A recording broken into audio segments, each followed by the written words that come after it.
Fans of Warhammer 40,000 and Cthulian ambush biomorphs, thank you very much for joining me for a model, build and tactics review of the Citadel Miniatures Finecast Tyranid Lictor. When I bought and posted my review of this Lictor model, I was really surprised by how much interest I got in the review I did. And that was an unboxing review and then a bit of talk around building the Finecast. I was really surprised by how much interest there was in Finecast. Either that or I've read it wrong and everybody loves Lictors. But from the comments, I think it's a Finecast that's a point of interest. I did an experimental video with the build sequence I shot where I lost the audio. Now it's time to actually look at the model in detail and for me to share my opinions and thoughts around the figure, the build experience, and then I'm also going to talk about the tactics for use in Warhammer 40,000 8th edition. Let's start off by having a look at the figure. It's mounted on a plastic 40mm Citadel base and it's very nicely detailed. I was very pleased with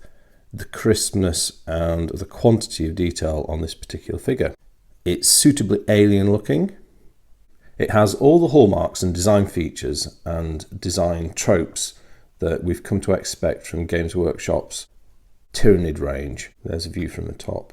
It's an imposing model for sure. It's a very intriguing model as well. The Lictor is clearly humanoid, but it's also clearly inhumanoid in other ways. It's a very intriguing looking creature. And the Lictor is a miniature style that has changed very little in terms of its layout and how it looks since it was originally conceived. And this is a long time ago. I can't remember off the top of my head, but I think the original Lictor model came out in the late 90s maybe. And the modern incarnation, which we have here, is essentially unchanged, bar a few details and reposing. But the basic layout, 2 striking limbs, 2 grasping limbs, flesh hooks, face, pair of legs and a tail is unchanged. And that would be a very different story if you were to look at the original iterations of the Carnifex.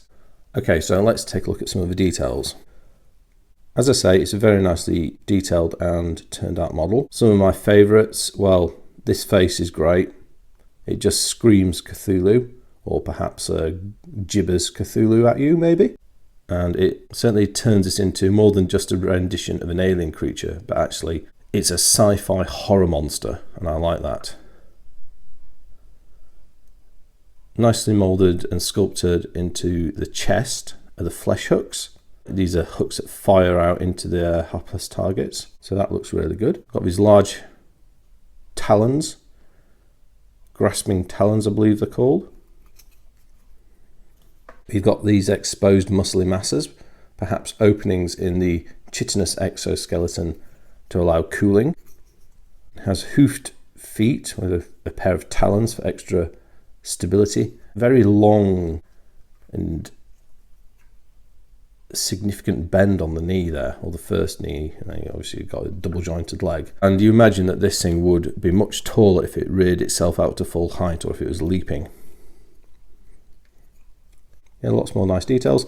Characteristic Tyranid tail type thing with a suitably dangerous looking scythe like blade on the end. Heavy armoured plating on the back to protect the beast. And then these things, striking talons I believe they're called.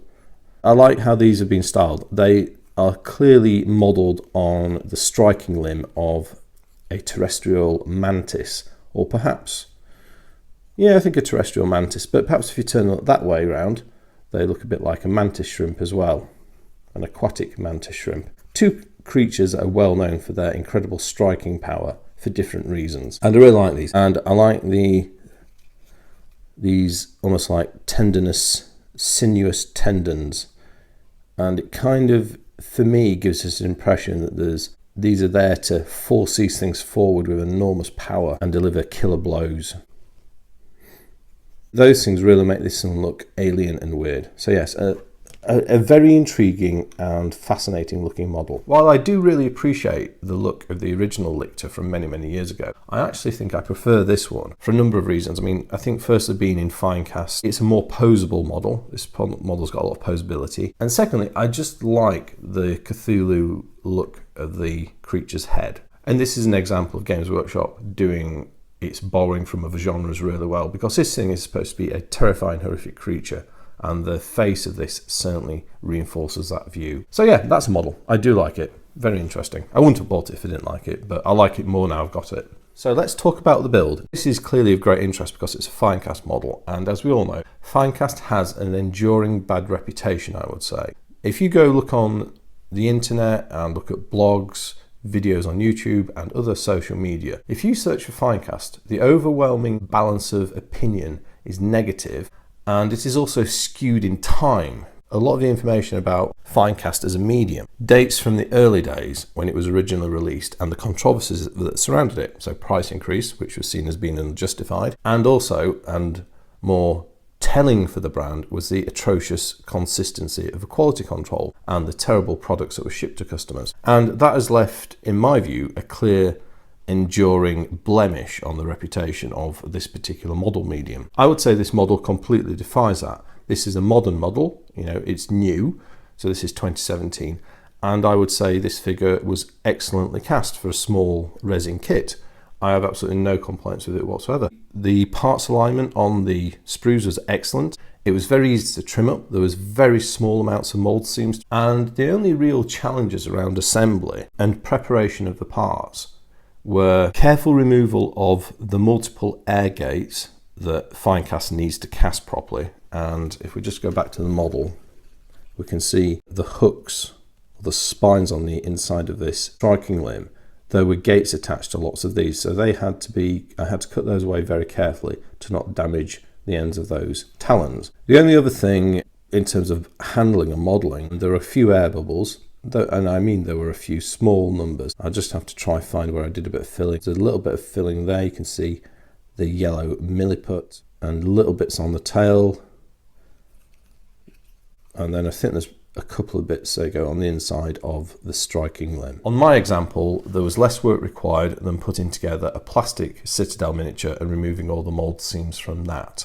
And Finecast is a much easier medium to work with. And I will also take this opportunity to say that Finecast has changed as a composition. I've not bought a lot of Finecast parts, but I have got a couple of kits from the earlier days. So for example, the 25th anniversary Crimson Fist Captain model, and then I also had some Iron Hands upgrade parts from Citadel. They were both bought let's say in the 3 to 5 years range ago. And the Finecast they were made with was too soft for the detail of the model involved. And basically you could scratch it with something as innocuous as your fingernail.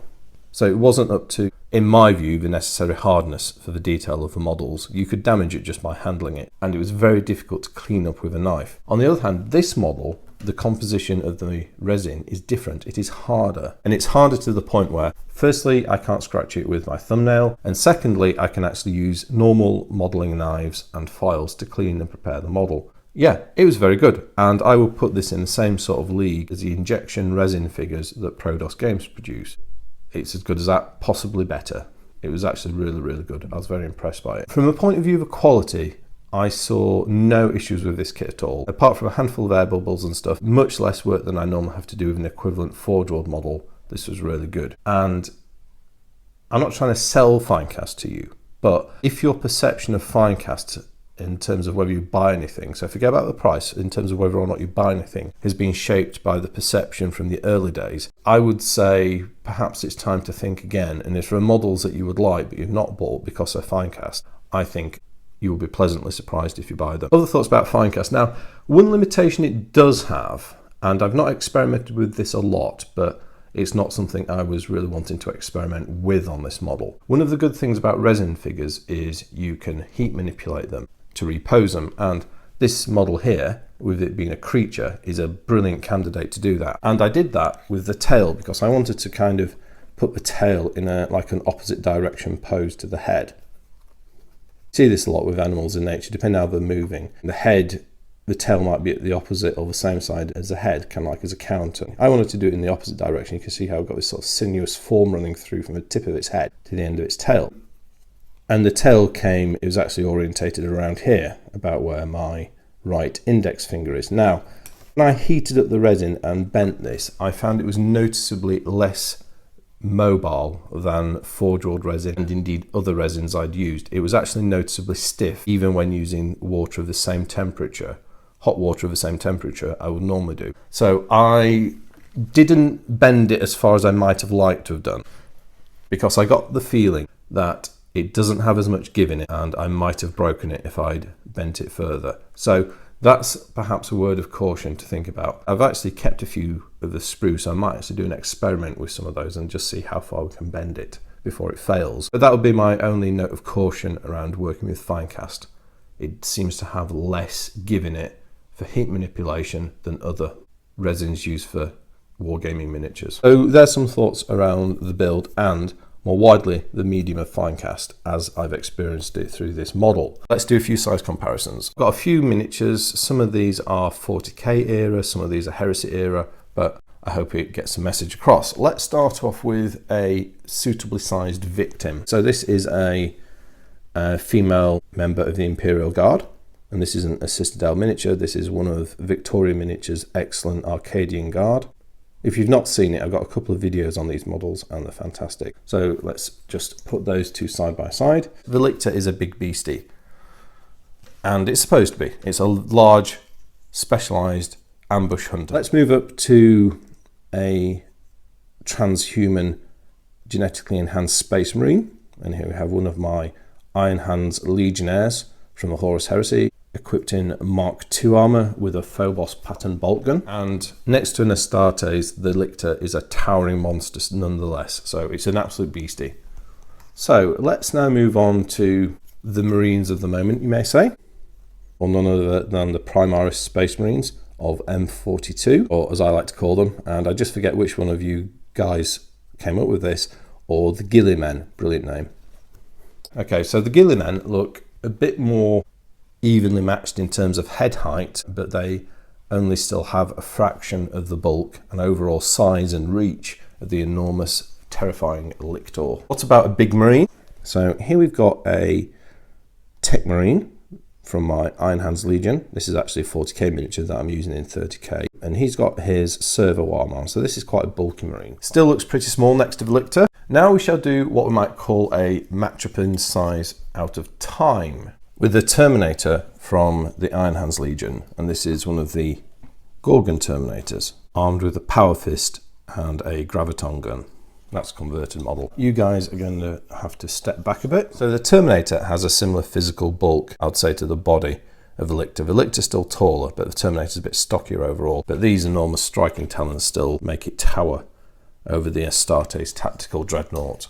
Now I think it's time for the Lictor to get a bit of a matchup that it won't like. And here we've got a Contemptor dreadnought from, again, the Iron Hands Legion, armed with a pair of dreadnought close combat weapons with Graviton guns. I like my Graviton guns in my Iron Hands. And yeah, this thing is clearly bigger than the Tyranid Biomorph. And I think a standard Castroferrum Boxnaut would measure up in a similar sort of way. Not quite as tall as the Contemptor, but bulk-wise absolutely dwarfs the Lictor. So there you go, there's some size comparisons. Okay, let's move these guys away and then do some rules analysis. So these rules are for 8th edition Warhammer 40,000, and my source is Index Xenos 2. The Lictor is an elite choice for the Tyranids, and it has a power level of 2, and you buy them individually. Right, so here's a profile. Movement is 9 inches, weapon skill is 2+, ballistic skill 4+, strength 6, toughness 4, 4 wounds, 3 attacks, leadership value is 9, and it has a saving throw of 5+. And the Lictor is armed with flesh hooks, grasping talons, and the rending claws. So let's run through its armoury of bioweapons. It has flesh hooks, which have a range of 6 and are assault 2. Strength is as user, damage is 1, so that's strength 6, damage 1. And the weapon can be fired within 1 inch of an enemy, and it can also target enemy units within 1 inch of friendly units. So it's like a pistol weapon in effect, in terms of its 1 inch targeting range, but it can target anything. And that means that the Lictor can wade into combat regardless of who's around, and it can always target enemy units within 1 inch. Handy ability. With no AP, it's not going to kill many armoured troops, but stronger unarmoured troops are going to feel the strength 6 punch. The grasping talons are melee weapons. They are strength as user, AP is -1 and damage is 2. These dish out consistently high levels of damage. And then the rending claws, which are these things I guess. The strength is as user, AP is -1 and damage 1. However, as all rending claw weapons do, every time you wound on a 6, the AP becomes -4. So the Lictor has a great way of dealing with heavily armoured troops, although you are looking for those 6s to get that. But I don't think that's a drawback per se when we actually consider what the general tactical application of this creature is. Let's do the abilities. It has instinctive behaviour, which is a standard rule that applies to all Tyranids, or certainly all lower level Tyranid biomorphs, and that is something you'll have to consider with this, because to use it to its best you may not be near a Synapse creature. The next ability is Chameleonic Skin. For this, the opponent has to subtract 1 from their hit rolls for any attacks against that model. It says attacks, so that is -1 to shooting and close combat attacks. So that is a general debuff that applies to any opponents trying to target the Lictor. Very useful ability. Great against troops with poorer ballistic skill. So you're not going to get so much benefit from this fighting Astartes and particularly things like the Custodians. However, if you're up against, say, Tau, Guardsmen, or particularly Orcs, the accuracy effect penalty is enormous. A -1 to hit on Orcs actually means they're hitting on 6s, so it halves their chances of hitting. That's a huge bonus. And the other effect of Chameleonic Skin is you add 2 points to cover saves as opposed to the usual 1. So when it's in cover, the Lictor gets a +2 on its saving throw, so it goes up to a saving throw of 3+. And those two benefits stack. Therefore, if you're in cover, there's a -1 to hit the Lictor and it has a 3+ armor saving throw. That's hinting at how best to use this unit, which will become clear when we review the final special rule, which is Hidden Hunters. Instead of deploying, you can be set up hidden, and at the end of any movement phase, the Lictor can spring out of its hiding place, and you set it up at anywhere on the battlefield more than 9 inches away from an enemy model. You're then allowed to re-roll your charge distance in the turn in which any model with this ability arrives on the battlefield. So if we pull all those ideas together, the way to use a Lictor is to put it as a hidden hunter, peekaboo it onto the battlefield next to a valuable target, probably a character or a key unit, maybe a heavy weapon unit, something that you really want to eliminate quickly. And then you deploy it in cover. Assuming you're not losing any distance for crossing cover, you've got 2 chances at about 1 in 4 odds. 9+ on 2 dice is 27%. So you get 2 goes at 27% to charge into melee on the turn arrive. If you don't make that, then if you're deploying cover, then you've still got those hit penalties and cover bonus to protect you for a turn. And then in the next turn, you are guaranteed to make melee with that lightning fast 9-inch move. And once the Lictor gets into melee with its weapon skill of 2+ and its strength of 6 and 3 attacks, it's going to hurt. I mean, the one weakness there is of 3 attacks. Probably with 3 attacks, it's best used against targets of a high value that you want to pin down or have a decent chance at eliminating in a short period of time. Hero models are quite vulnerable to those grasping talons doing 2 damage. You may struggle a bit because a lot of heroes have got strong armor saves. You're probably going to have the time to deliver the pain on account of the fact that the Lictor has 4 wounds and it's got the chameleonic skin that makes it harder to hit and damage. So there you go. So there's a bit of tactical analysis of the Lictor model for use in 8th edition 40k. Fascinating model in every regard, both from the actual miniature to the medium to the battlefield application. Now, I don't play a lot of Tyranids in 8th edition, or have not yet played, so I'd say my tactical analysis is a bit noobish. I'll be very interested to hear from you guys and girls as to how you would optimize using this thing on the battlefield. Also, I'm very interested to hear more about your thoughts and opinions on Finecast, and in particular, what do you think of the opinion that I've offered up, which is a very positive one, of a Finecast model today as compared to your own experiences and experiences if you were unlucky enough to have bought them in the early days. But other than that, I'd just like to say, don't have nightmares. I'll speak to you next time, and goodbye.